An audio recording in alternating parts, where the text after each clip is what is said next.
Vamos a entrar al concepto de disparadores o en inglés que se los llaman los triggers. Vamos a ver la parte teórica de los triggers. Un trigger, disparador o desencadenador traducido, es un tipo de procedimiento almacenado que se ejecuta cuando se intenta modificar los datos de una tabla o vista. Se definen para una tabla o vista específica. Se crean para conservar la integridad referencial y la coherencia entre los datos entre distintas tablas. Si se intenta modificar, ya sea agregar, actualizar o eliminar datos de una tabla en la que se definió un disparador, un trigger, para alguna de las acciones, ya sea inserción, actualización, eliminación, o sea, insert, delete o update, el disparador se ejecuta en forma automática, vamos a ver.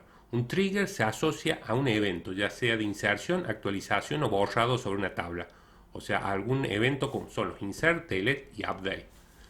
La diferencia con los procedimientos almacenados del sistema es que los triggers no pueden ser invocados directamente. Al intentar modificar los datos de una tabla para la que se ha definido un disparador, el disparador se ejecuta automáticamente. No reciben y retornan parámetros.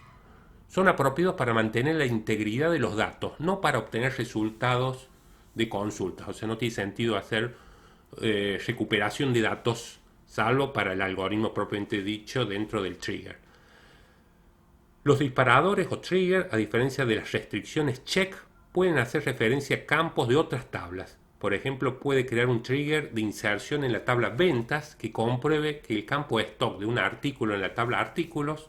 El disparador controlaría que cuando el valor del stock sea menor a la cantidad que se intenta vender, la inserción del nuevo registro en la tabla ventas no se realiza. Los disparadores se ejecutan después de la ejecución de la instrucción insert, update o delete en la tabla en que fueron definidos. Las restricciones se comprueban antes de la ejecución de una instrucción insert, update o delete, por lo tanto las restricciones se comprueban primero. Si se infringe alguna restricción, el desencadenador no llega a ejecutarse. Los triggers se crean con una instrucción de SQL llamada create triggers. Esta instrucción se especifica la tabla en la que se definirá el disparador, los eventos para los que se ejecuta y las instrucciones que contiene. Ahí tenemos la sintaxis básica. Create trigger junto con el nombre del disparador, on, seguido el nombre de la tabla o vista para la cual se establece el trigger, luego la palabra clave for, y ahí indicamos a qué evento se asocia este trigger, cuáles pueden ser para los eventos insert, update o delete. Puede ser insert, update o delete, debe colocar al menos una acción. Si se colocan más de una, debe separarse por coma. Luego de la palabra clave as viene el cuerpo de trigger, o sea, el algoritmo. Se especifican las condiciones y acciones del disparador, es decir, las condiciones que determinan cuando un intento de inserción, actualización o borrado provoca las acciones que el trigger realizará. Algunas consideraciones: create trigger debe ser la primera sentencia de un bloque y solo se puede aplicar a una tabla. Un disparador se crea solamente en la base de datos actual, pero puede hacer referencia a objetos de otras bases de datos.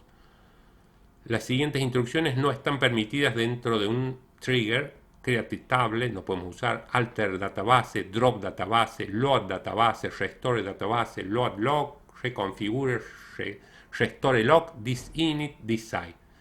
Se pueden crear varios triggers para cada evento, es decir, para cada tipo de modificación, ya sea inserción, actualización o borrado para una misma tabla. Por ejemplo, se puede crear un insert trigger para una tabla que ya tiene otro insert trigger.